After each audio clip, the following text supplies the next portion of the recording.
Voltamos com o Band Eleições. O nosso convidado hoje é o deputado José Eduardo Cardoso, um dos coordenadores da campanha da candidata do PT, Dilma Rousseff. Na semana que vem estaremos aqui com o presidente do PSDB, com o senador Sérgio Guerra, que coordena a campanha do candidato José Serra. Deputado, houve um dos fatores apontados para essa perda de votos de Dilma Rousseff seriam boatos que, enfim, ganharam a internet e que acabaram colocando Dilma Rousseff como defensora do aborto. O que ela diz claramente é que ela é a favor da descriminalização do aborto. Agora, como é que vai explicar isso para o eleitor mais conservador, para o eleitor religioso? Olha, a Dilma tem deixado bem claro, desde o início da campanha e até antes dela, que ela é favorável ao direito à vida. Ela afirma isso peremptoriamente e associou várias vezes a ideia da questão de tratar esse problema como problema de saúde pública, no caso daquelas mulheres que incorrem no erro da prática abortiva serem tratadas pela rede pública. É isto. Aliás, é uma posição muito próxima, se não idêntica, do Serra, porque nós sabemos do que ele vem falando, historicamente. Ocorre que quando você não tem discurso político para enfrentar uma situação e se vê em situação de derrota, o que você faz? Alguns usam expedientes que não me agradam muito, que é o vale tudo. E, de repente, na internet começam a surgir situações absurdas de descaracterização, inclusive, do discurso de Dilma Rousseff. Há um caso, para mim, que foi inacreditável. Pegaram um discurso de Dilma Rousseff, acho que foi feito em Minas, e enxertaram uma frase, dizendo que ela teria dito, não perco essa eleição, nem Jesus Cristo me tira essa vitória. Coisa que ela nunca disse. E mas foi feito por um grupinho alguém fez. Paralelo ali. Alguém fez. Não é uma coisa... eu não, ao contrário dos nossos adversários, eu não gosto de imputar responsabilidade sem provas. Mas aí vocês sabem quem fez? Mas é verdade que houve uma estratégia clara de alguém, tá certo? Não vou fazer acusações, em disseminar esses boatos. Tem vídeos gravados muito sofisticados. Tem mas tem vídeo dos dois lados, deputado? Não nesse tipo de... Não, veja, tem vídeo dos dois lados. Tem um vídeo, aliás, muito bem feito, feito e que é a favor da campanha da Dilma, e que fala que o Serra vai perder a eleição, e é um camarada dançando e cantando, e ele fez um sucesso, tem muita gente assistindo. Eu não estou dizendo que mas faz alguma acusação com relação ao Serra? Não, mas ironiza o Serra e tal. A internet... Há uma diferença entre a prática caluniosa e a crítica. Agora, no caso, quando você faz trucagens, quando você coloca falas... Foi por e-mail, né? Mas foi reproduzido em comunidades. Muito sinceramente, nosso jurídico detectou CDs sendo distribuídos em portas de igrejas, em portas de assembleias. Mas isso não é internet, né? Não, mas houve isso. Tá certo? Quer dizer, tirar da internet o CD. Agora, aconteceu isso é incontrolável, né? Isso é incontrolável. Agora, deputado, o importante é o seguinte, o senhor acha que o estrago... Mas agora é muito mais veloz. Deputado, o senhor acha que o estrago que esse assunto fez da candidatura da Dilma já se esgotou, não? Como é que o senhor vê os próximos movimentos? Eu acho que sim, pelo seguinte, porque isso nos pegou de surpresa, do ponto de vista da repercussão. Nós não sabíamos que havia essa distribuição de CDs, esses papéis distribuindo, panfletados, essas coisas da internet correndo. Isso nos pegou de surpresa. Mas, deputado, desculpa interromper, mas ontem mesmo um padre fez um sermão que foi televisionado. Não, e a própria televisão responsável já mandou uma nota desautorizando o padre ter falado isso, tá certo? Quer dizer, ou seja, foi uma situação... Mas o estrago está feito, e está sendo reproduzido. Não, mas nós estamos inclusive debatendo com a possibilidade de lei de resposta, né, naquela emissora. O senhor acha que esse foi o ponto mais importante? Eu não sabia que são muito mais importante. Mas quando você tem um discurso que ele não é racional, ele é emocional, não dá para desmontar. Você não desmonta da noite para o dia. Agora, deputado, eu queria entender uma coisa que me deixou intrigado. Portanto, eu achei que isso foi uma coisa inaceitável. O debate político para mim é saudável. Agora, você utilizar estratégias desse tipo não me agrada. Quando a gente vê... Por falar em debate, nós temos um debate nesse domingo, é o primeiro debate. Estarei aqui acompanhando também. É claro que o senhor estará aqui. O senhor é um frequentador dos debates da Band. Mas vai ser o primeiro momento em que o país vai ver frente a frente durante 2 horas, sem intermediários praticamente, só os dois nesse confronto. O que o senhor espera desse debate? Eu acho para nós muito positivo, Mitri. Sabe por quê? Eu diria que não é possível agora fazer mais confusão como foi feita. Quando você tem vários candidatos disputando, você pode se dar o luxo, por exemplo, de tentar confundir o eleitorado, esconder coisas. Por exemplo, em nenhum momento o Serra assumia naquilo que ele achava que era interessante para ele, né? Em pontos, fiz isso, fiz aquilo outro. Mas ele não se associou com o todo do governo Fernando Henrique Cardoso. Eles esconderam o Fernando Henrique Cardoso. Parece que o Fernando Henrique Cardoso está vindo aí agora. Bom, vamos ver. Até porque ele não tem mais saída para esconder. Como é que ele esconde? Como é que ele faz agora? Né?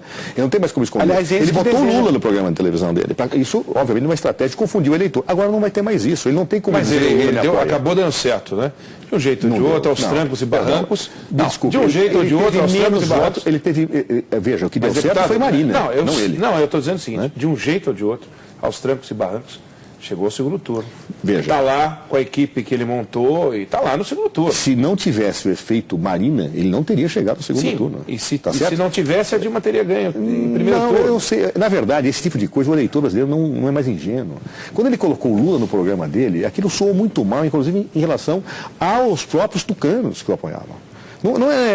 Seria a mesma coisa que nós colocássemos, claro, que para nós seria uma desvantagem, né? Mas o PT colocasse o Fernando Henrique Cardoso. Mas a característica da curva do Serra na campanha foi que a curva não mexia. A gente lembra, todas as pesquisas, ele ficava retinho.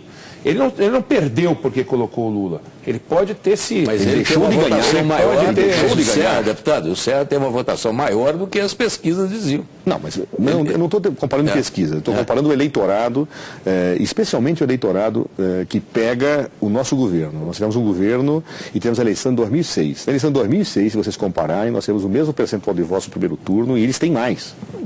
Eles têm mais votos. Ou seja, eles caíram de votos ou não conseguiram crescer. Eles tiveram mais? Eles tinham mais votos na eleição passada do que nessa. Ou seja, eles perderam eleitores. E por quê? Porque o discurso deles foi muito ruim.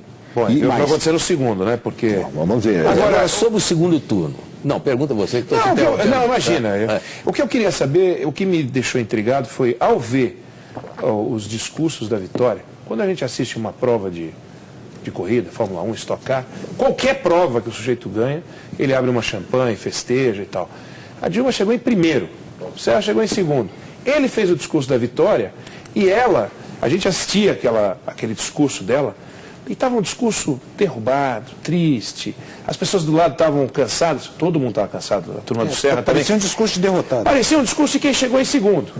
E isso chamou muita atenção, ou seja, ninguém trabalhava com o segundo turno, e daí veio o segundo turno. Por que aquilo não... Por que não foi o discurso da vitória? Não, na verdade, qual era a questão? Nós tínhamos pensado, em caso houvesse segundo turno, fazer aquilo que foi feito no dia seguinte, né?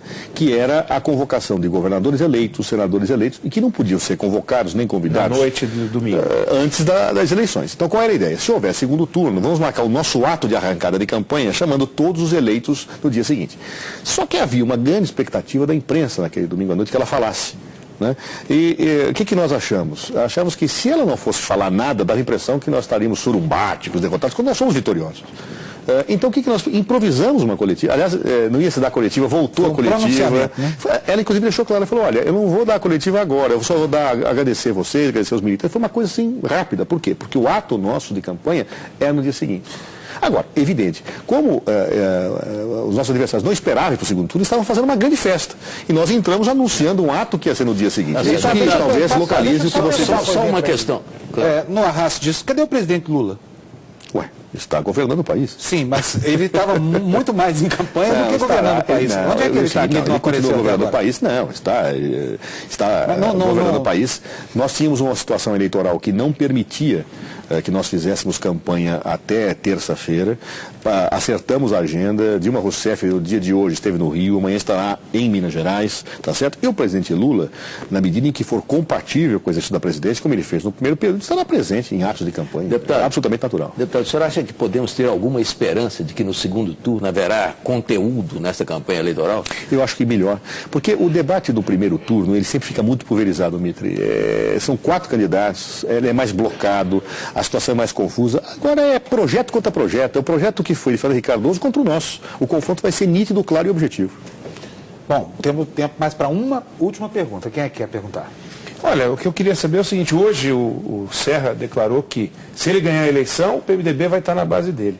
O senhor acha que o PMDB, que tem o vice na candidatura da Dilma, iria fazer um movimento desse, caso o Serra ganhasse, de se aproximar do do Serra, ou ele ficaria firme na oposição? Eu seria deselegante, como sendo do PT, que assumisse o comando do PMDB como se eu fosse um líder do PMDB. O PMDB é um partido maduro, um partido que marcha conosco no governo Lula e que evidentemente tem experiência leal e tem experiência. E que tem experiência de divisão. Tem experiência de divisão. O PMDB tomará as decisões que achar no momento certo. O que eu posso dizer é que o PMDB tem sido um partido leal, que marcha o nosso projeto, com o nosso projeto, dando sustentação ao nosso governo e, portanto, eu acho que até essa hipótese não vai se colocar, viu, Eduardo? Como nós vamos ganhar a eleição, você não vai poder testar a sua pergunta na prática.